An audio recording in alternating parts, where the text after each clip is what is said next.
Então hoje eu fui convidado aqui para conversar com vocês sobre igreja missionária. Eu gostaria que vocês não encarassem isso como uma palestra, né? Vamos encarar como se nós fôssemos fazer um passeio por um caminho. E durante esse caminho que nós vamos estar fazendo juntos, eu gostaria de que vocês guardassem algumas coisas na memória e no coração de vocês. Por isso, eu vou ler para vocês uma citação do Papa Pio IX, que fala assim: todo aquele que não tem a igreja como mãe, não pode ter Deus como pai. E aí ele vai desenvolver da seguinte forma: assim como há um só Deus, um só Cristo, um só Espírito Santo, assim também há só verdadeiramente, divinamente revelada, uma só fé divina, que é princípio da salvação do homem e o fundamento de toda justificação. A fé pela qual o justo vive e sem a qual é impossível agradar a Deus e chegar à comunhão de seus filhos. Há uma só igreja, una, verdadeira, santa e católica, que é a Igreja Apostólica Romana. Há uma só cátedra fundada sobre Pedro, pela palavra do Senhor, fora da qual não podemos encontrar nem a verdadeira fé, nem a salvação eterna. Todo aquele que não tiver a igreja como mãe, não pode ter Deus como pai. E quem quer que abandone a cátedra de Pedro, sobre qual a igreja foi fundada, confia falsamente que está na igreja de Cristo. Na verdade, não pode haver crime maior e mancha mais repugnante do que se opor a Cristo, do que dividir a igreja gerada e comprada pelo seu sangue, do que esquecer o amor evangélico e combater com o furor da discórdia hostil a harmonia do povo de Deus. Eu quis começar falando isso exatamente para que a primeira coisa que eu quero que vocês guardem é que vocês estão no lugar certo. Vocês estão na igreja certa, porque só existe uma única igreja de Deus, e é essa a qual nós estamos, é a Igreja Católica. Não existe outra. Então, essa é a primeira certeza que nós devemos ter, porque é baseado exatamente nessa certeza que a nossa catolicidade, que a essência católica da igreja vai se manifestar. O apóstolo Pedro vai nos falar assim, em Atos 4:12: em nenhum outro há salvação, porque debaixo do céu nenhum outro nome foi dado aos homens, pelo qual devemos ser salvos. Toda evangelização deve ser cristocêntrica para ser autêntica, e ninguém está dispensado de exercê-la. Então, meus irmãos, isso é para mostrar que hoje, o que eu vou fazer com vocês aqui, nós vamos juntos meditar. O que vocês acabaram de receber é o Catecismo da Igreja Católica. São 6 parágrafos que a gente vai ler junto e vamos meditar juntos sobre a nossa missão, sobre a missão da nossa igreja, sobre o que é ser igreja, sobre como nós fomos formados e por que nós fomos formados. O mandato missionário enviado por Deus às nações para ser o sacramento universal da salvação, a igreja, em virtude das exigências íntimas de sua própria catolicidade e obedecendo à ordem do seu fundador, esforça-se por anunciar o Evangelho a todos os homens. Em primeiro lugar, a gente vê que houve um mandato missionário, né? Houve um mandato, e esse mandato foi de Deus, né? Então, a formação dessa igreja, para que ela seja o quê? Para que ela seja sacramento universal de salvação. Então, a primeira característica da igreja, o primeiro caráter da igreja vai ser a salvação do homem. E essa própria catolicidade né? Ela vai estar, por exemplo, quem aqui sabe me dizer, poderia me falar o que é católico? O que significa quando a gente fala igreja una santa católica? O que é católica? Universal. Muito bom, é isso mesmo. Mas é mais, quem pode falar mais coisa? Além de universal. E por que ela é universal? Ou talvez para que ela seja universal?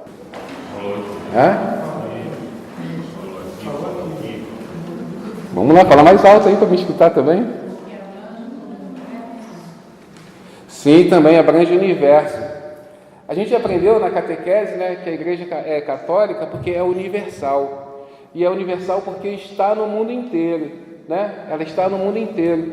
Mas a gente, vamos tentar melhorar o que isso significa, né? Católica porque é universal.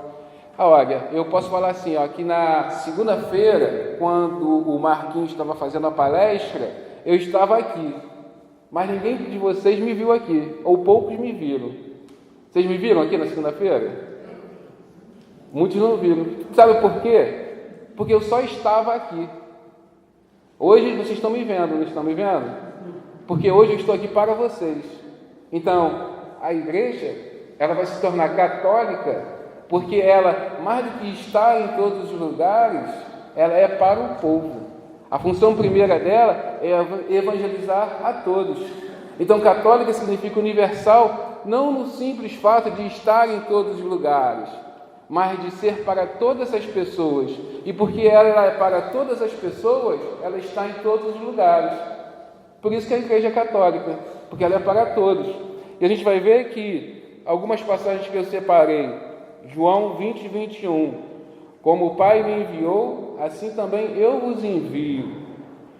João 17, 17, como tu me enviastes ao mundo, também eu os enviei ao mundo.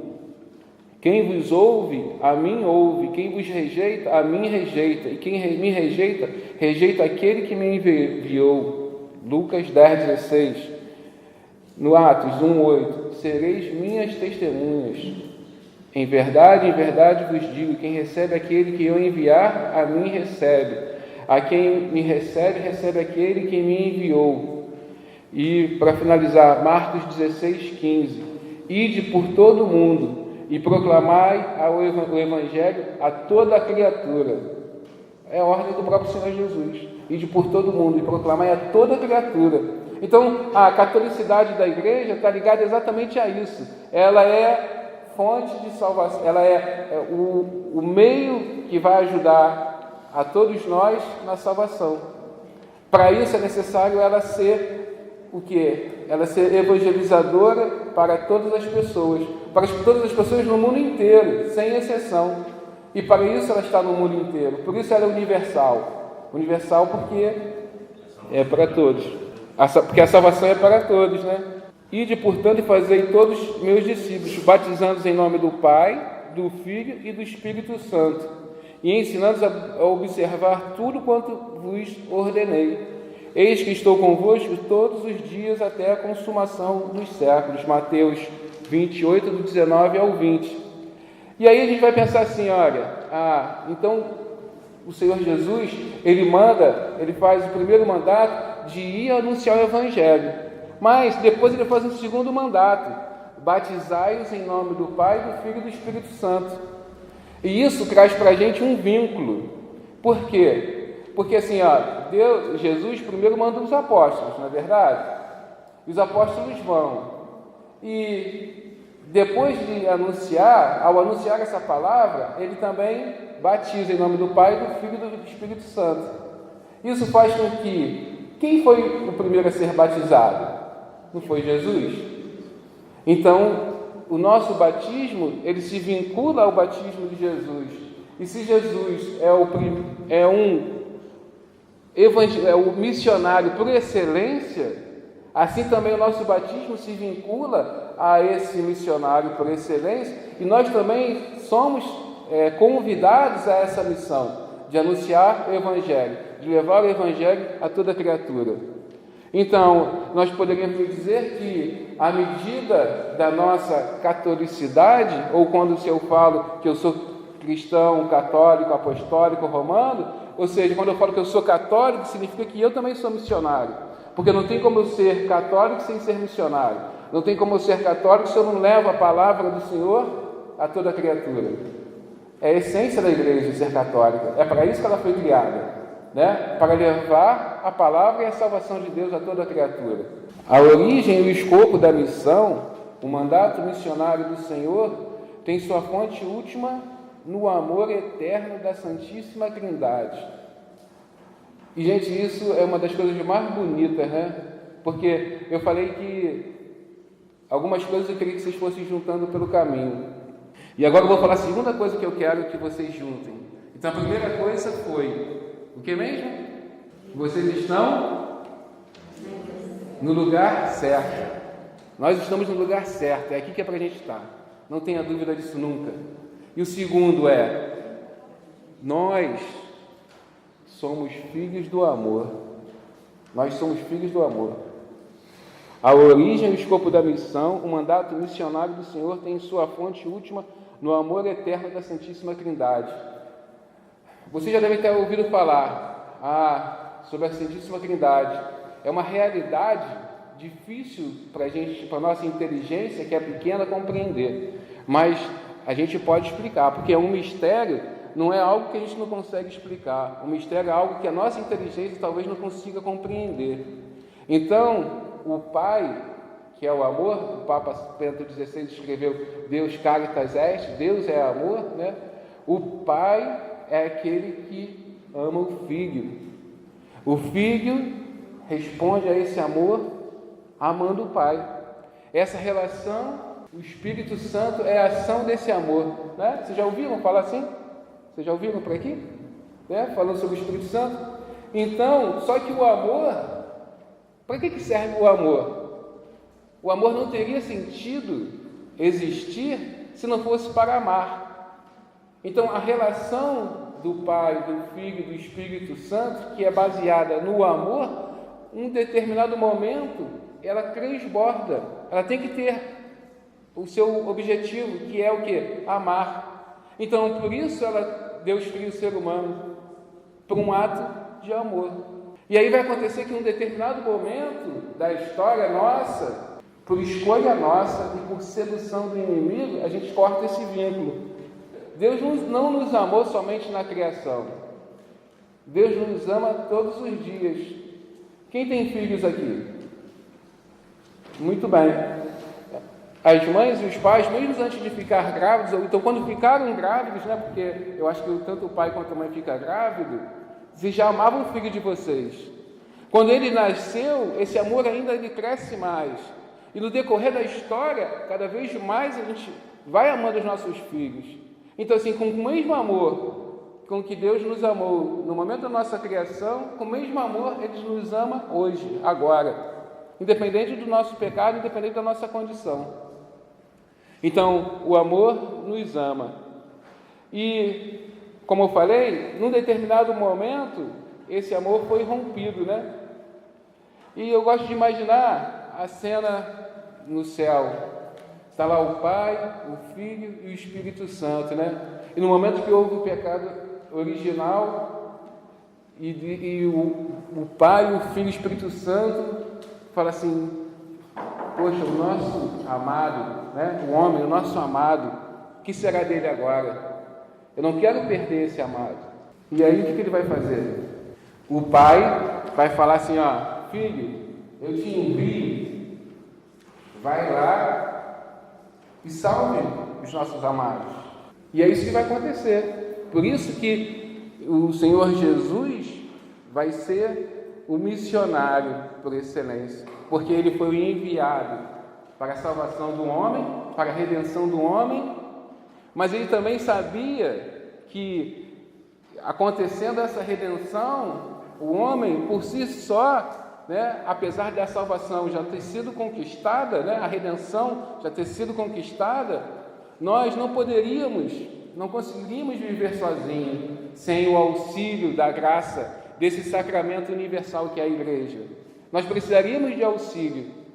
E quem vai ser esse auxílio? Quem é o nosso auxiliador, o nosso advogado, o nosso protetor. Exatamente. Mas daqui a pouco a gente vai falar. Então, o Senhor Jesus vem, né? Vai estar criando a sua igreja, primeiro fazendo a redenção do gênero humano, e depois vai estar enviando o Espírito Santo para que mantenha essa igreja. Vamos ver como é que isso vai acontecer. O Pai envia o Filho, e o Filho é aquele que vai ser, que é o enviado nesse plano de salvação. Desde quando ocorreu a queda original, Deus lança um plano de salvação para o homem. Esse plano é o envio do seu Filho para a redenção do homem, que não é isso que a gente vai falar sobre isso hoje. Esse plano acontece, a morte e a ressurreição de Jesus, né, a sua encarnação nos salva. A carta que nos proibia de voltar ao paraíso, né, ao jardim do Éden, ela é outorgada, né? E aí vem a igreja. Então nós podemos dizer que a igreja, ela vai continuar aqui na terra a missão do Senhor Jesus, a missão de salvação dos homens. E qual vocês acham que é o objetivo da igreja? Por que o Senhor Jesus, então, ele quer criar essa igreja? Com qual objetivo? A salvação, mas mais do que a salvação, o que isso significa, a gente falar de salvação? Porque, olha só, nós um dia saímos do Pai. Nós não somos criaturas desse mundo, mas nós somos filhos de quem? Filhos do amor, né? E a casa paterna não é aqui. E nós temos que retornar para a casa paterna. Então a missão da igreja é reconduzir o homem à casa paterna. É nos reconduzir de novo à nossa fonte, ao nosso amor, ao nosso primeiro amor, né? Aquele que nos ama. O motivo da missão é do amor de Deus por todos os homens, que a igreja sempre tirou a obrigação e a força do seu plano missionário, pois o amor de Cristo nos impele. Com efeito, Deus quer que todos os homens sejam salvos e cheguem ao conhecimento da verdade. Deus quer a salvação de todos pelo conhecimento da verdade. Timóteo 2:4. Marquinhos falou sobre essa passagem na segunda-feira. Então, assim, que o objetivo, então, é esse. Por quê? E esse objetivo, qual é o motivador desse objetivo? O objetivo é levar a salvação a todos os homens. E essa obrigação desse plano missionário da igreja, da qual nós fazemos parte, o que nos impele? O que nos obriga a fazer isso? Né? É o amor. Porque assim, a gente pode ver, a gente está na Semana da Família, é legal falar disso, né? Na Sagrada Escritura, a gente vai ver que, inclusive, um dos dias, os apóstolos estavam com Jesus, né? E aí perguntaram se era lícito dar carta de divórcio, né? E o Senhor Jesus respondeu que todo aquele que rejeitar a sua mulher cometerá adultério, né? E ele vai explicar isso muito bem, e tem gente que acha que é a igreja que não permite o divórcio, né? É uma ordem dada pelo próprio Senhor Jesus. Mas não é isso que eu quero falar. Ele vai falar que um dia o homem deixará a sua casa e se unirá à sua mulher e será uma só carne. Poxa, por que eu estou falando isso? Porque a gente está na Semana da Família.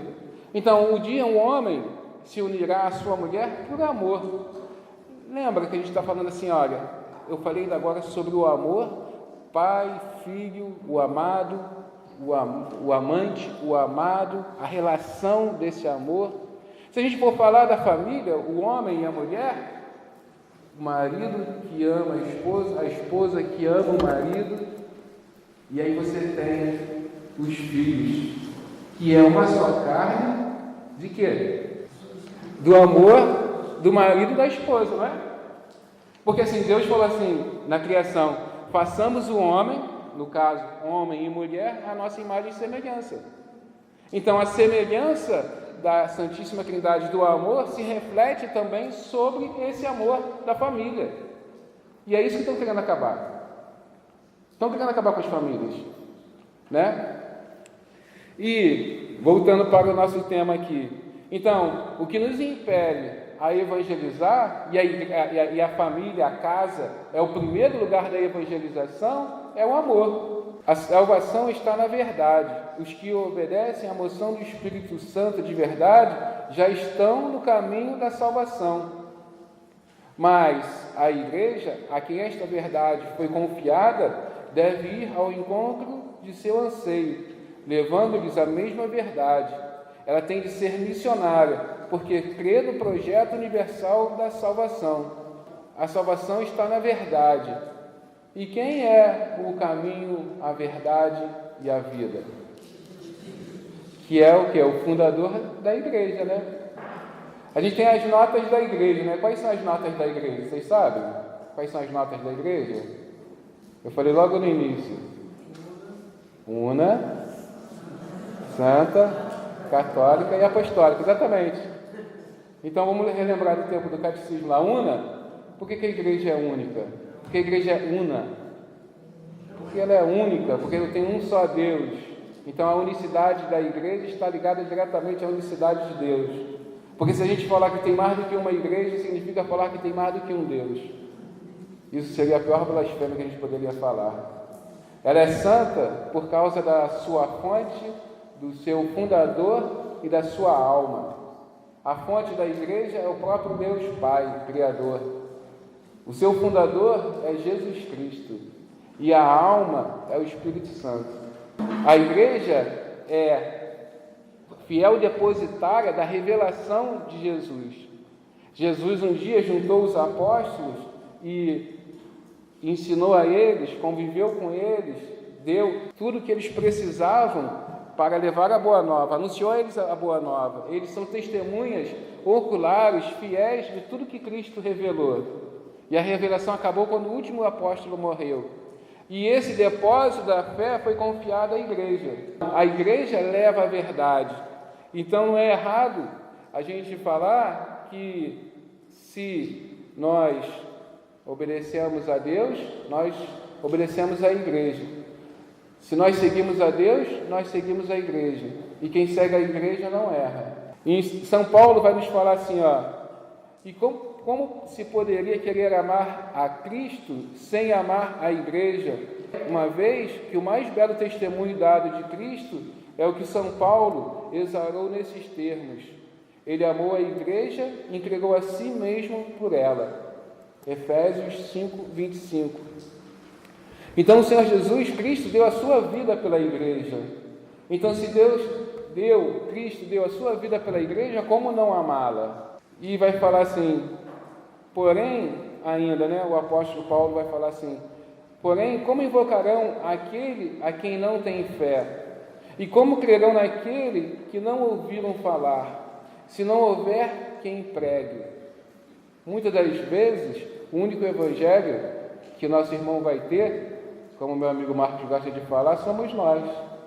São Francisco vai falar assim que evangelize sempre e quando for necessário, utilize palavras. Porque a maior evangelização que a gente pode fazer para os nossos irmãos é com a nossa própria vida. Porque as palavras, elas podem se tornar vazias. Se a gente faz uma coisa e fala outra, né? Muita gente faz isso, né? Fale o que eu digo, mas não faça o que eu faço, né? E isso não é uma verdade. Quão formosos são os pés daqueles que anunciam a boa nova. Isaías 5, 27. Se somos filhos do amor, se os que obedecem a Deus, obedecem à igreja, e a igreja é esse instrumento de salvação, do qual nós conhecemos, chegamos à verdade. Como então? O que a igreja significa para nós? Como nós, inseridos nesse corpo da igreja, nós devemos agir? Batizados. O batismo nosso nos vincula a ser católicos, nos vincula a ser missionários. Então, todo aquele que é católico, todo aquele que participa na igreja é convidado à missão. Por causa de quê? Porque esse mandato missionário vem, Cristo deu a sua vida pela igreja, por amor. Tem muitos que não sabem disso ainda. É preciso que cada um de vocês fale isso e anuncie isso para as pessoas. Por quê? Porque, assim, é muito bom falar assim, eu sou um filho do amor, né? Eu sou um filho do amor. A senhora é uma filha do amor, a senhora também. Mas, como é que eu posso ser filho do amor? Deus já me pediu mais uma coisa. Eu amo, qual é o nome da senhora? Eu amo a Deus, mas eu não vou muito com a dona Marlene. Isso não pode. Então você não ama a Deus. Porque como é que você pode amar a Deus que você não vê e não amar a sua irmã que está aqui de frente para você? O vínculo do amor de Deus é: eu amo a Deus, Deus em primeiro lugar, Ele me ama. Eu respondo a esse amor. Mas, para que eu responda a esse amor, Deus também ama a dona Marlene. Então Ele me obriga, pelo amor que Ele tem por mim, a amar também a dona Marlene. Então por isso eu tenho que levar o Evangelho para todos. Aquele meu vizinho chato, aquele meu vizinho que bota o funk, o samba, ou sei lá o que no fim de semana, aquela pessoa com quem eu trabalho que não é nada agradável, que é muito antipática, todas aquelas pessoas que são excluídas, eu sou convidado a amar e sou convidado a levar o Evangelho àquela pessoa também. Os caminhos da missão, o Espírito Santo é o protagonista de toda a missão eclesial. É Ele quem conduz a igreja pelos caminhos da missão. Esta missão, no decurso da história, continua e desdobra a missão do próprio Cristo, enviado a evangelizar os pobres. Eis porque a igreja, impelida pelo Espírito de Cristo, deve trilhar a mesma senda de Cristo, isto é, os caminhos da pobreza, da obediência, do serviço e da imolação de si até a morte, da qual ele saiu vencedor por sua ressurreição. É assim que o sangue dos mártires se torna semente de cristãos. O Espírito Santo é o protagonista. A gente vai ver lá que, muitas das vezes, a gente vai escutar falar assim que a igreja vai começar quando? Em Pentecostes, não é verdade? É assim que a gente aprendeu na catequese, lá na Crisma. A igreja começa em Pentecostes. Eu tenho uma visão um pouquinho diferente, mas que não é uma blasfêmia, não. Eu acho que, na verdade, a igreja ela começa com a própria encarnação de Cristo. É o Cristo que começa a formar a sua igreja, a construir a sua igreja. E o Espírito Santo é aquele que vai vir, lembra da nota da igreja, que é a alma da igreja? A gente pode pensar assim, lá no livro do Gênesis tem uma passagem que vai falar que como é que é a criação do homem, né? Que Deus vai fazer um bonequinho de barro, né? Vai fazer um bonequinho de barro, e num determinado momento, quando esse bonequinho ficar pronto, ele sopra nas narinas. Todo mundo aqui já leu a Bíblia toda, né? Já sabe essa passagem que eu estou falando, inclusive. Ele sopra nas narinas e, a partir desse momento, esse bonequinho se torna um homem, né? Então, por esse sopro, a gente sabe que o sopro é um dos símbolos do Espírito Santo, não é verdade? Então, eu gosto de pensar assim, que Cristo, quando Ele se encarna, é como se esse bonequinho começasse a ser moldado. E Pentecostes vai ser o momento exatamente em que esse sopro vai acontecer. E aí ela vai tomar vida, ela vai tomar sentido. Porque a missão da igreja ela é dada por Deus, fundada por Cristo e continuada pelo Espírito Santo. E a missão da igreja, dessa igreja fundada por Cristo, é levar a boa nova, a salvação a todos os povos. E isso significa o quê? Dizer o quê? Que a missão da igreja é continuar o plano de salvação iniciado por Cristo, iniciado por Deus. A gente às vezes acha que dar a vida é a gente morrer por alguma coisa, né? A igreja tem muitos mártires, né? Eu vi uma história de vários padres franciscanos que foram pegos pelo Estado Islâmico, né? E foram todos eles obrigados a renegar a Jesus. Então eles iam decapitando. Fizeram uma fila, botaram todos eles lá e renega a sua fé. Não, corta a cabeça. Pegaram o outro, renega a sua fé. Não, corta a cabeça. Escolheram o mais fraco deles, que já era um ancião de cadeira de rodas. E falaram para aqueles que estavam assistindo: ou vocês renegam a fé, ou nós vamos tacar fogo nele. E antes mesmo dele terminar de falar, esse irmão já falou assim: Não façam isso. Deixe que Ele taque fogo em mim. Então, muitos mártires vão dar a vida realmente. Mas dar a vida significa também você parar com aquele teu vizinho que você não suporta e evangelizar ele com a sua vida, se você não puder evangelizar com palavras. Significa ser simpático com o antipático. Significa ter paciência para lidar com aquelas pessoas da qual talvez não sejam muito legais de se estar. Significa ter paciência para conviver com as pessoas que não são da mesma religião do que nós, né? Uma vez eu estava foi muito engraçado que eu estava numa obra nossa, trabalhando, né?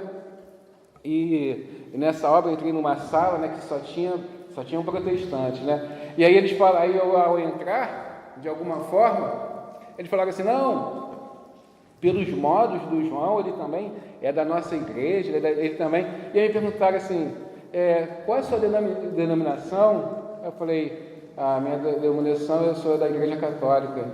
Aí ele, que isso? Mas como é que pode você? Eu falei assim, você tem cara de crente? Não, mas eu falei, eu sou crente.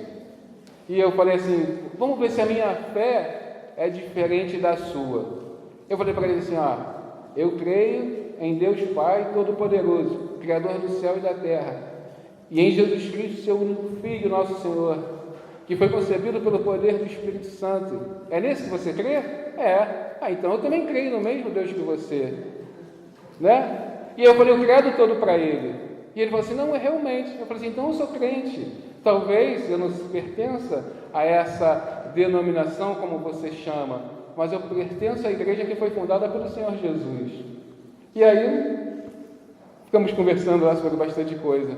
Mas eu, em momento algum, eu tive a intenção de ofender eles, e em momento algum, eu tentei não falar aquilo que eu era, apenas para agradar. Porque tinha uns chefes lá, tinha o pessoal que tinha poder, e muitas das vezes a gente, diante de pessoas que têm poder, ou diante de alguma situação que a gente pode perder alguma coisa, ou ganhar alguma coisa, a gente muda o nosso discurso.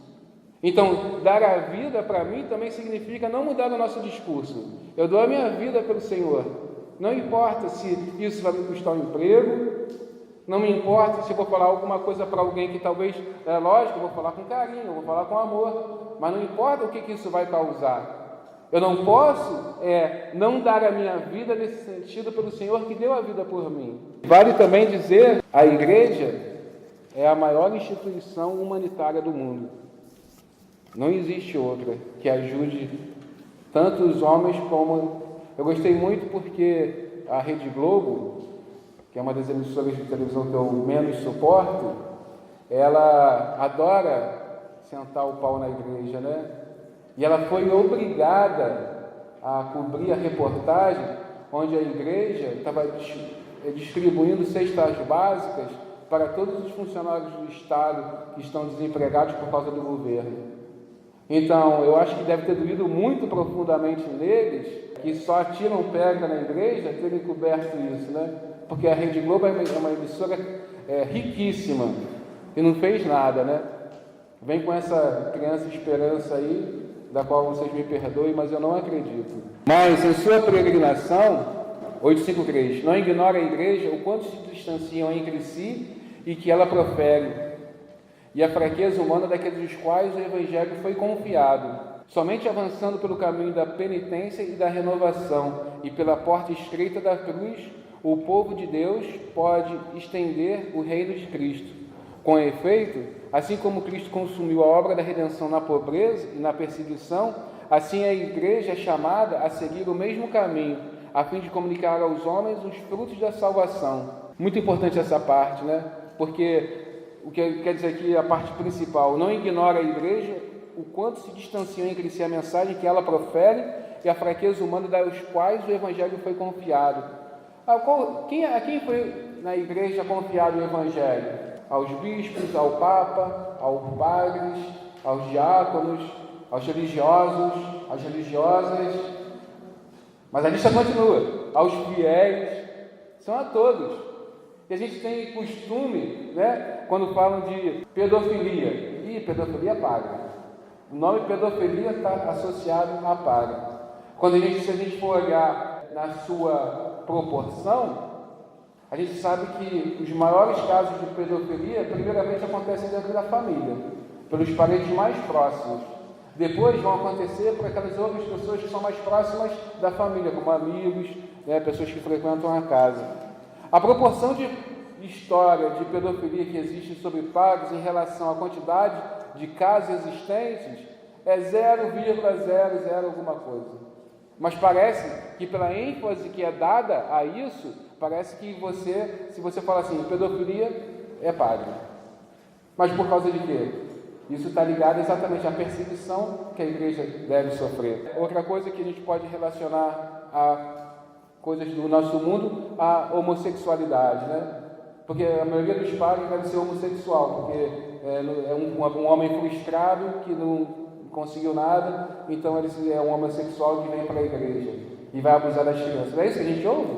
Não é uma mentalidade que existe, infelizmente. E a outra coisa que a igreja é atacada hoje, principalmente, é sobre a homofobia. Então, a igreja ela não aceita e nem nunca vai aceitar o homossexualismo, mas ela nunca vai rejeitar o homossexual, porque o homossexual é um pecador assim como eu, assim como qualquer um de nós aqui. No entanto, o homossexualismo, ele não é uma coisa de Deus. E a gente não tem que ter medo de falar isso. Se eu falo isso, não significa que eu sou homofóbico. E se a igreja proclama isso, ela não significa que ela é homofóbica. Ela aceita o pecador, mas ela não pode aceitar o pecado. Só para a gente encerrar isso, falando sobre a corrupção. Falaram muito da corrupção do Banco do Vaticano, sobre desvios de verbas, desvios de recursos. Eu aproveito só para falar uma coisa. Pensam que a corrupção está na igreja, pensam que a corrupção está no governo, pensam que a corrupção está aqui ou está ali. Mas, na verdade, a corrupção está no homem. É o gênero humano que é corrompido. Porque todo mundo hoje no nosso país vive um caos. Mas eu já ouvi muitos dizer, e eu tenho certeza que isso aconteceria, que se muitos estivessem lá, fariam a mesma coisa. Porque muitos, quando passam numa blitz da polícia, que vai dar R$10 lá para o guarda para liberar. Então, a corrupção não está... Nós temos que entender que a corrupção está no ser humano. E em todo lugar onde o homem toca, em todo lugar onde o homem possa passar, pode acontecer a corrupção. E é lógico que a igreja não ia estar salva disso. Então, existem coisas erradas dentro da igreja, homens que sofrem pela corrupção. Mas se a gente for comparar com os números, a gente vai ver que a perseguição que a igreja contínua em cima da igreja, ela aumenta e maximiza isso a números extraordinários. Por sua própria missão, a igreja caminha com a humanidade inteira, experimenta com o mundo a mesma sorte terrena.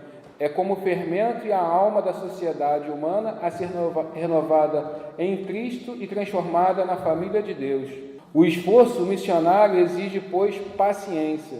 A igreja, gente, ela está no mundo, mas ela não pertence ao mundo, ela não é desse mundo. E ela sofre as coisas, no entanto, por estar no mundo, ela sofre as coisas do mundo. E aqui o catecismo vai nos falar que o esforço missionário exige paciência. O que é paciência? Eu mudei muito meu conceito sobre o que é paciência. A gente poderia falar que paciência é a arte de saber esperar, não é verdade? A gente poderia pensar que a paciência é a arte de saber esperar. Mas, no meu conceito, a paciência não é a arte de saber esperar. Na verdade, a paciência é a arte de saber. Porque quem sabe, espera. Então, se eu sei que o Senhor Jesus fundou a sua igreja, se eu sei que eu sou fruto do amor de Deus, se eu sei que eu sou o fruto amado de Deus, se eu sei que Deus é amor, que Ele me ama com amor infinito, muito mais do que eu vou merecer um dia na minha vida, e se eu sei que Ele traçou um plano de salvação para mim, então eu espero. Porque São Paulo vai falar a esperança que não decepciona. Por que a esperança que não decepciona? Porque a esperança sabe. Ela não está apoiada num achismo. E a paciência que o catecismo está falando aqui é exatamente isso. A paciência esperada no saber. Nós não somos criaturas desse mundo, né? Apesar de estar nesse mundo. Começa pelo anúncio aos povos e aos grupos que ainda não creem em Cristo. Prossegue no estabelecimento das comunidades cristãs que sejam sinais da presença de Deus no mundo e na fundação de igrejas locais. Encaminha o processo de enculturação para encarnar o Evangelho nas culturas e povos, e não deixará de conhecer também os fracassos. Quanto aos homens, sociedades e povos, apenas gradualmente atinge e penetra, assim assume a plenitude católica. Muitas das vezes, a vontade da evangelização, ela não vai acontecer como a igreja planeja, né? Hoje eu tenho diante de mim aqui apenas os corajosos que não têm medo de chuva e que não têm vontade de assistir a porcariada que é dada na TV. Poderia ter muito mais gente aqui, né? Mas não tem. Quando a gente chegou aqui, eu e o Marcos, não tinha ninguém ainda. E o Marcos falou assim: caramba, será que vai dar muita gente? Mas o que importa se tiver muita gente ou tiver pouca gente? É uma pena se tiver pouca gente, que menos gente vai aproveitar. Mas não é um insucesso ter pouca gente. Se tivesse uma pessoa aqui, eu ia falar com a mesma alegria que eu estou falando para vocês. Porque se de tudo que eu falar aqui para vocês, amanhã vocês possam pensar assim, ó, o meu maior desejo hoje é esse assim, ó. Cara, eu não lembro qual foi o nome do cara que estava falando na igreja ontem. Eu não lembro de que paróquia que ele era. Eu não lembro nem muito, se ele passar pela minha frente, eu sei que ele era meio baixinho, careca, meio gordinho, mas eu não consigo lembrar. Mas o que ele falou está gravado na minha cabeça e não consigo sair, né? Eu estou no lugar certo. Eu sou o filho do amor. Então, essa é a nossa missão. É essa que tem que ser a missão da igreja. Essa é a catolicidade da igreja. São Paulo vai nos falar assim, ó: anunciar o evangelho não é glória para mim, é uma obrigação que se me impõe. Ai de mim se eu não anunciar o evangelho. Se o fizesse de minha iniciativa, mereceria recompensa. Se o faço independente da minha vontade, é uma missão que me foi imposta. Cada um de nós pode falar isso. Ai de nós, se nós não evangelizarmos.